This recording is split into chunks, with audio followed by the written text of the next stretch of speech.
இப்போ விஜய்க்கு வந்துட்டு சினிமா பற்றி நல்லா தெரிஞ்சிருக்கலாம். சமூக அரசியல் தளத்தில் வந்துட்டு அவருக்கு எதுவும் தெரியாது. இங்கே பிரச்சனையே அதுதான். விஜயனுடைய பிரச்சனை என்னன்னா, உங்களுடைய அமைச்சரவையில் நீங்கள் செய்யலை அப்படின்னா வேறு யாரும் செய்யக்கூடிய அளவுக்கு தகுதி வாய்ந்தவங்க இல்லை. எப்படி ஒரு ஆட்சி மாறினோடனே சட்டம் ஒழுங்கு இந்த அளவுக்கு மோசமாகும்?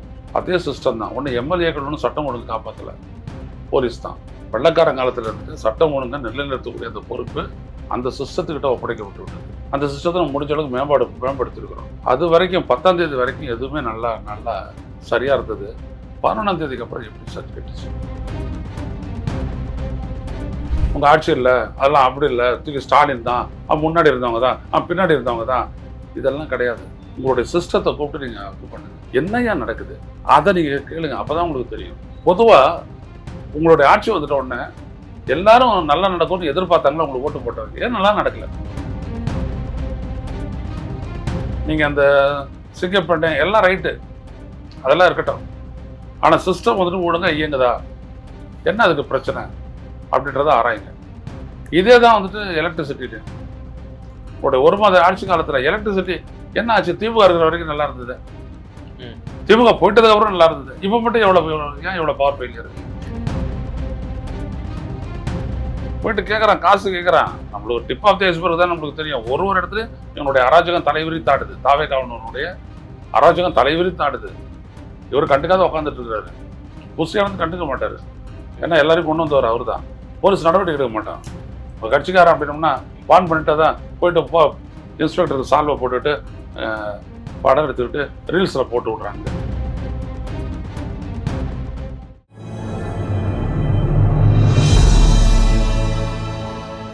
தமிழ் நியூஸ் நேயர்களுக்கு வணக்கம். இன்றைய சிறப்பு நேர்காணலில் நம்முடைய இருந்திருப்பவர் மூத்த பத்திரிகையாளர், அரசியல் திறனாய்வாளர், மரியாதைக்குரிய திரு ஐயநாதன் சார். சார் வணக்கம். தமிழக வெற்றி கழகத்தினுடைய இந்த ஆட்சி ஒரு மாதம் தான் நிறைவடைஞ்சிருக்கு. ஆனால் தினந்தோறும் வரக்கூடிய செய்திகள்லாம் பெரும் அதிர்ச்சியையும் ரொம்ப துயரத்தையும் தரக்கூடிய ஒரு செய்திகளாகவே இருந்து கொண்டிருக்கு. சட்டம் ஒழுங்கு, பெண்களுக்கு எதிரான பாதுகாப்பு, இதெல்லாம் காம்ப்ரமைஸே செஞ்சிக்க மாட்டேன் அப்படின்னு சொன்னவர், சிங்கப்பெண் அதிரடி படைகள்லாம் அறிமுகப்படுத்தினவர், ரொம்ப லா அண்ட் ஆர்டர்லாம் ரொம்ப ஸ்ட்ரிக்டா இருக்கும் அப்படின்னு சொன்னவர். ஆனா நாள்தோறும் பொள்ளாச்சிக்கு நிகரான பல சம்பவங்கள் தமிழக வெற்றி கழகத்தினர் செய்யக்கூடிய காட்சிகள் நம்ம தொடர்ந்து பார்த்து கொண்டிருக்கிறோம். சேலத்தில் 50 பெண்கள் கூட்டு பாலியல் வன்கொடுமைக்கு உள்ளாக்கப்பட்டு வீடியோ காட்சிகள்லாம் எடுத்திருக்கிறாங்க. இப்போ அவர்கள் தற்போது கைது செய்யப்பட்டிருக்கிறாங்க. சிபிஐ சிபிஎம் ஸ்ட்ராங்கான ஒரு கண்டனம் தெரிவிச்சிருந்தாங்க. எதிர்கட்சிகள் எல்லாரும் ஏகோபித்த இதில் கண்டனம் தெரிவிச்சிருந்தாங்க. இன்றைய தினம் காலையில் வந்திருக்கக்கூடிய செய்தி, ஒரு சிறுமி, 3 வயது சிறுமி பாலியல் வன்கொடுமை சொல்லிட்டு படுகொலையும் செய்யப்பட்டிருக்கு அந்த 3 வயது சிறுமி என்பது குறிப்பிடத்தக்கது. இதெல்லாம் என்ன உணர்த்துது இந்த ஆட்சியில்? விஜய் அவர்களுக்கு தாவேகாவை பற்றி இது பண்ணும்போது, மாவட்ட செயலாளர்கள்லாம் போடும்போது, அப்போ நான் ஒரு மெசேஜ் போட்டேன். நான் போகும்போது காட்டுறேன். ஏன்னா இதெல்லாம் பண்ணணும். அவருக்கு போட்டேன், யார் மாவட்ட செயலாளர் இருந்தாலும் சரி, அவங்கள நீங்கள் பார்த்து நீங்கள் நியமனம் பண்ணுங்கள். உங்களுக்கு யாருன்னே தெரியாத ஆள் உங்களுடைய மாவட்ட செயலாளர் இருக்க முடியாது அப்படின்ட்டு. அதை எடுத்துக்கிட்டு அன்னைக்கே என்ன பண்ணார், புஷியானது உள்ளிட்ட எல்லாரையும் வெளில போக சொல்லிட்டு மாவட்ட செயலாளர்களுடைய அப்பாயின்மெண்ட்டை ஒரு மாவட்ட குழுவையும் கூப்பிட்டு அவரே பண்ணார். தொடர்ந்து ஒரு 5-6 நாளுக்கு பண்ணார். ஏன் பண்ணாருன்னா, விஜய்க்கு உள்ளபடியே ஒரு அக்கறை, நம்முடைய கட்சியில் சரியானவங்க இருக்கணுன்ற அக்கறை. ஆனால் அது விஜய்கிட்ட மட்டும்தான் இருந்துச்சு, மற்றவங்கிட்ட இல்லை. இப்போ விஜய்க்கு சினிமா பற்றி நல்லா தெரிஞ்சிருக்கலாம். சமூக அரசியல் தளத்தில் அவருக்கு எதுவும் தெரியாது. இங்கே பிரச்சனையே அதுதான். விஜயனுடைய பிரச்சனை என்னன்னா, உங்கள் கட்சியில் நீங்கள் உங்களுடைய அமைச்சரவையில் நீங்கள் செய்யலை அப்படின்னா வேறு யாரும் செய்யக்கூடிய அளவுக்கு தகுதி வாய்ந்தவங்க இல்லை. நீங்களாம் ரொம்ப நம்புறீங்க செங்கோட்டையன், அதெல்லாம் வேற, அது உங்களுடைய சாய்ஸ். அது முதல்ல ஸ்டாலின் தேர்தலுக்கு முன்னாடியே அவர் அதிகாரம் எடுத்தவர் தான். உங்களுக்கு புரியணும்னா, காபந்து சர்க்காரினுடைய சீஃப் மினிஸ்டர் தான். ஆனால் எதுவும் நடக்கலை. தேர்தல் நடக்குது, எந்த வன்முறையும் இல்லை. வாக்கெடுக்க முடியுது, எந்த வன்முறையும் இல்லை. 9ஆம் தேதி 10ஆம் தேதி வரைக்கும் எந்த வன்முறையுமே இல்லை. 11ஆம் தேதியிலேருந்து வன்முறை தொடங்குது. அதே சிஸ்டம் தான் இது. ஐயா எம்ஜி தேவசாய் என்கிட்ட கேட்டதை நான் அப்படியே அவருக்கு ப்ரெசென்ட் பண்ணுறேன். இந்த நாட்டினுடைய மிக உயரிய பொறுப்பில் மிக திறமை வாய்ந்தவராக கருதப்படுபவர் எம்ஜி தேவசகாயம். அவர் கேட்டது என்னன்னா, எப்படி ஒரு ஆட்சி மாறினோடனே சட்டம் ஒழுங்கு இந்த அளவுக்கு மோசமாகும்? அதே சிஸ்டம் தான். ஒன்று எம்எல்ஏக்கள் ஒன்றும் சட்டம் ஒழுங்கு காப்பாற்றலை, போலீஸ் தான். வெள்ளக்காரன் காலத்தில் இருந்துட்டு சட்டம் ஒழுங்கை நிலைநிறுத்தக்கூடிய அந்த பொறுப்பு அந்த சிஸ்டத்துக்கிட்ட ஒப்படைக்கப்பட்டு விட்டது. அந்த சிஸ்டத்தை நம்ம முடிஞ்ச அளவுக்கு மேம்படுத்தியிருக்கிறோம். இன்னைக்கு தொழில்நுட்ப ரீதியாக மேம்படுத்தியிருக்கிறோம். அப்போது அது வரைக்கும் 10ஆம் தேதி வரைக்கும் எதுவுமே நல்லா சரியாக இருந்தது. 11ஆம் தேதிக்கு அப்புறம் எப்படி கெட்டுச்சு? இதுக்கு யார் பதில் சொல்லணும்? விஜய்க்கு தெரியாது. ஆனால் விஜய் ஒன்று உணர்ந்துருக்கணும். இது காரணகர்த்த கலனம். போலீஸுடைய உயர் அதிகாரிகள் எல்லாரும் கூப்பிட்டு செக்ரட்டேரியட்டில் என்ன நடக்குது, எதனால் இப்படி நடக்குது சொல்லுங்க. குறையணும் இல்லை நம்ம ஆட்சி வந்ததுன்னா, ஏன் கூடுது? இதே மாதிரி ஜெயலலிதா ஆட்சியில நடந்துச்சு. நான் ஆட்சிக்கு வந்துட்ட உடனே ரவுடிகள்லாம் பயந்து வெளிமாநிலங்களுக்கு போயிட்டாங்க அப்படிலாம் சொன்னாங்க அந்த அம்மா. நான் கிடையாது அப்படின்னா. உங்களுடைய ஆட்சியில் சென்னையினுடைய புறநகர் பகுதியில் நடந்த மர்டர்லாம் பாருங்கள். உங்களுடைய எம்எல்ஏ உட்பட ஒருத்தர் காலி. திருவேற்காடு கஜேந்திரன் திமுகனுடைய ஒரு முன்னணி நிர்வாகி காலி. கொண்டுட்டாங்க குடும்பத்தையே. ஒரு பையன் தான் தப்பிச்சான். இன்னொரு இடத்துல ஒரு சின்ன பொண்ணு. இப்படி பல விஷயங்கள் நான் சுட்டி காட்டி ஒரு பெரிய ஒரு அறிக்கையை கொடுத்தேன். அந்த அறிக்கையை எடுத்துகிட்டு போயிட்டு ஜெயலலிதா கிட்ட உள்துறை அமைச்சகம் வச்சுது. புறநகர் பகுதியில் இருக்கக்கூடிய 41 போலீஸ் ஸ்டேஷன் வந்துட்டு சிட்டி லிமிட்டுக்குள்ள கொண்டாந்தாங்க. அந்த அம்மாவுக்கு ஒரு ஆனஸ்டி இருந்துச்சு. சுட்டி காட்டின உடனே இதே மாதிரி பேருந்து தனியார் மயமாக்கல், ரூட் பிரைவேட்டைசேஷனையும் இதே மாதிரி நானும் சவுந்தரராஜன் அண்ணனும் சேர்ந்து ஒரு இதோ ஒன்று போட்டோம். கட்டண குரல் எடுப்போம். உடனே விட்டுட்டாங்க, கைவிட்டாங்க. அந்த அம்மாவுக்கு அது ஒன்று உண்டு. ஒன்றத்தை சரியாக எடுத்து வச்சோன்னா ஏற்றுக்குருவாங்க. விஜய் அவர்களே நீங்களும் அதை கடைப்பிடிங்க. உங்கள் ஆட்சி இல்லை, அதெல்லாம் அப்படி இல்லை, தூக்கி ஸ்டாலின் தான், முன்னாடி இருந்தவங்க தான், பின்னாடி இருந்தவங்க தான், இதெல்லாம் கிடையாது. உங்களுடைய சிஸ்டத்தை கூப்பிட்டு நீங்கள் இது பண்ணுங்க. என்னையா நடக்குது அதை நீங்கள் கேளுங்க. அப்போ தான் உங்களுக்கு தெரியும். பொதுவாக உங்களுடைய ஆட்சி வந்துட்ட உடனே எல்லாரும் நல்லா நடக்கும்னு எதிர்பார்த்தாங்களா உங்களுக்கு ஓட்டு போட்டவங்க? ஏன் நல்லா நடக்கலை? அதோட பதில் தரும். உங்கள் கட்சியினரை பற்றி நான் சொல்ல வேணும். அதை நம்ம என்ன சொல்கிறேன், உங்கள் கட்சியில் எல்லாரும் உள்ளே வந்துட்டான். ரசிகர் பண்ணுறது யார் வேணாலும் உள்ளே வந்திருப்பான். ஏன்னா பிளாக்ல உங்களுடைய படத்தினுடைய பிளாக்ல டிக்கெட்டை வந்து அவன் சம்பாரிச்சவன் எல்லா விதமான இடு செயலுக்கும் அவன் போவான். எல்லாரும் கிடையாது, சிலர், குறிப்பிட்ட சிலர். ஏன்னா எல்லாரையும் அரசியல் வயப்படுத்தணுன்றதை என்ன வச்சுருங்க, அரசியல் பயிலரங்க நடத்துறீங்க. அங்கே நான் பார்த்தவனெல்லாம் நல்லா தான் இருந்தான், ஒன்றும் பிரச்சனை இல்லை. ஆனால் இப்போ கேள்விப்பட்டதெல்லாம் பார்த்தீங்கன்னா ஆச்சரியமாக இருக்குது.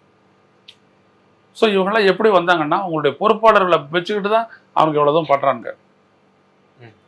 அப்போ உங்களுடைய கட்சியின் மீது நீங்கள் வாரத்தில் ஒரு 2-3 நாளாவது கவனம் செலுத்த வேண்டிய ஒரு கட்டாயத்தில் இருக்கீங்க.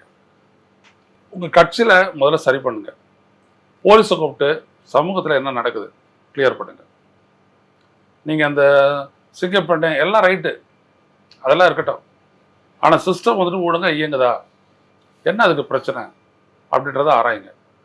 இதே தான் வந்துட்டு எலக்ட்ரிசிட்டிலையும் உங்களுடைய 1 மாத ஆட்சி காலத்தில் எலக்ட்ரிசிட்டி என்ன ஆச்சு? திமுக இருக்கிற வரைக்கும் நல்லா இருந்தது, திமுக போயிட்டதுக்கு அப்புறம் நல்லா இருந்தது. இப்போ மட்டும் ஏன் எவ்வளோ பவர் ஃபெயிலியர்? கருப்பாடுகள் அப்படின்னு பல கான்ஸ்பிரன்சி தியரிஸ் இது முன்வைக்கப்படுது. அதுக்கு முன்னாடி இது திமுக ஆட்சியில பயங்கரமான அராஜகம் பண்ணாங்க, ஸ்ட்ரிக்டான ஆக்ஷன்ஸ் இல்லை, அதனால தைரியத்துல பண்ணாங்க.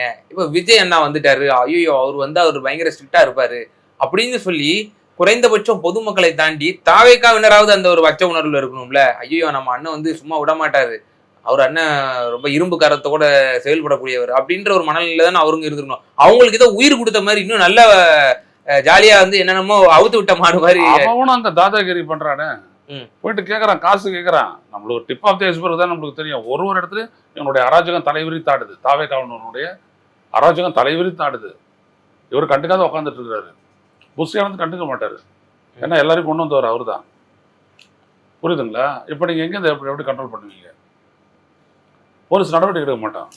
ஒரு கட்சிக்காரன் அப்படின்னோம்னா வான் பண்ணிட்டு தான் போயிட்டு இன்ஸ்பெக்டருக்கு சால்வை போட்டுட்டு படம் எடுத்துக்கிட்டு ரீல்ஸில் போட்டு விட்றாங்க. இப்படிலாம் நடக்குது. எந்த தைரியத்தில் பண்ணுறாங்க? ஆட்சி அதிகாரம் உங்கள் கையில் இருக்குது அப்படின்ற ஒரே காரணம் தான். ஸோ இதை முதல்ல கட்டுப்படுத்துங்க. நான் தான் சொல்ல வரேன், உங்களுக்கு முதல்ல இந்த சிஸ்டத்தை சரி பண்ணி பயன்படுத்த இயக்க தெரியணும் உங்களுக்கு. இதே பிரச்சனை தான் மின்சாரத்துலையும். ஸ்டாலின் இருக்கிற வரைக்கும் எதுவுமே இல்லை. நீங்கள் வந்துட்டு உடனே எல்லாமே புஷ்ஷுன்னு வருது. எங்கேருந்து வருது?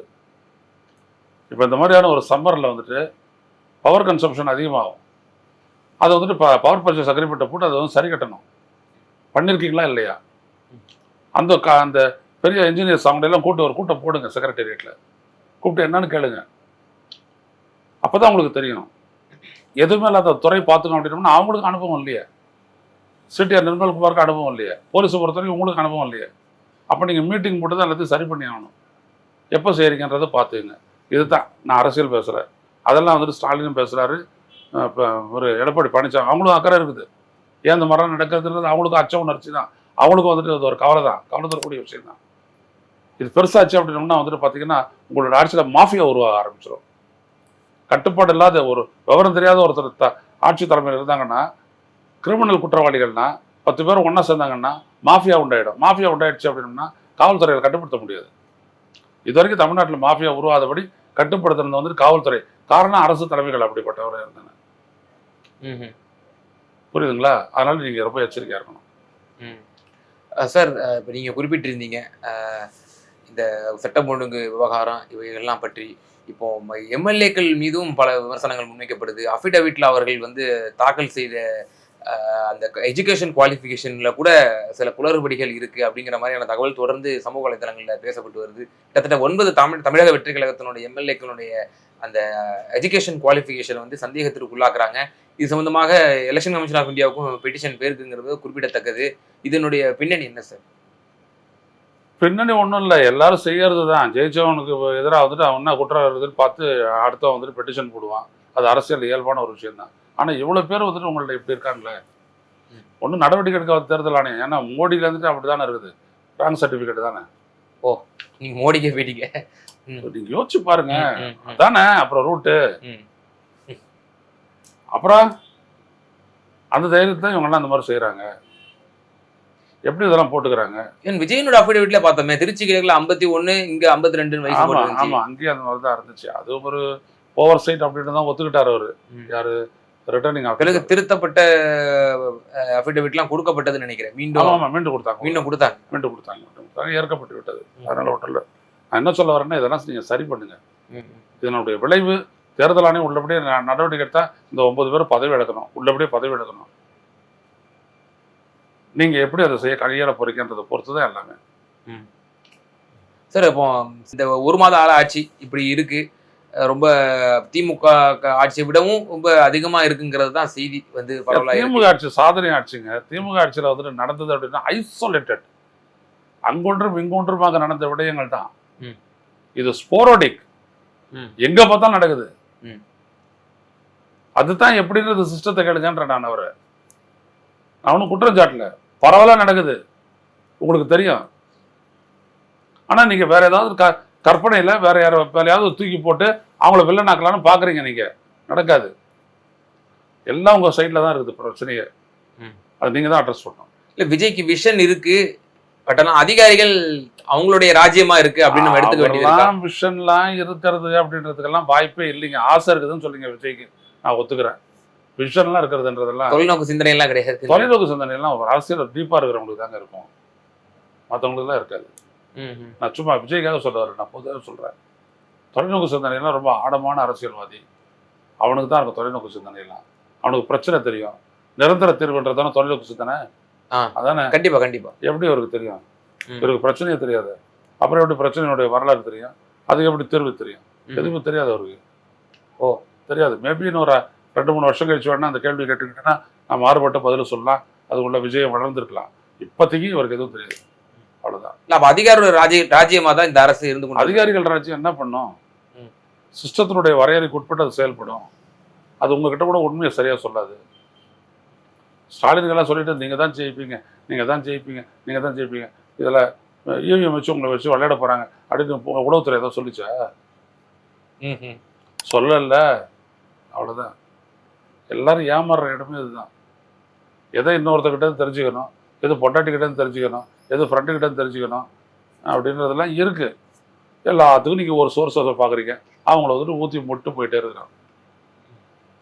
இறுதியா இதே முதல்வர் விஜய்க்கு இந்த மாதிரியான சட்டம் ஒழுங்கு விவகாரம் அவர் சார்ஜ் எடுத்துட்டாரு சீஃப் மினிஸ்டரா, அவருக்கு ஏதாவது நீங்க வந்து சொல்லணும்னு நினைச்சீங்கன்னா நீங்க அவருக்கு விமர்சனத்துல நீங்க பாத்தீங்கன்னா ஆழமா அதுல ஒரு அட்வைஸ் இருக்கும். அதை நீங்க பிரிச்சு புரிஞ்சுக்கிட்டீங்கன்னா உங்களுக்கு பயில நிற்கும். அவ்வளவுதான். நிச்சயமா பல்வேறு கேள்விகளுக்கு ரொம்ப விரிவா தெளிவா பதில் சொன்னீங்க. ரொம்ப நன்றி சார்.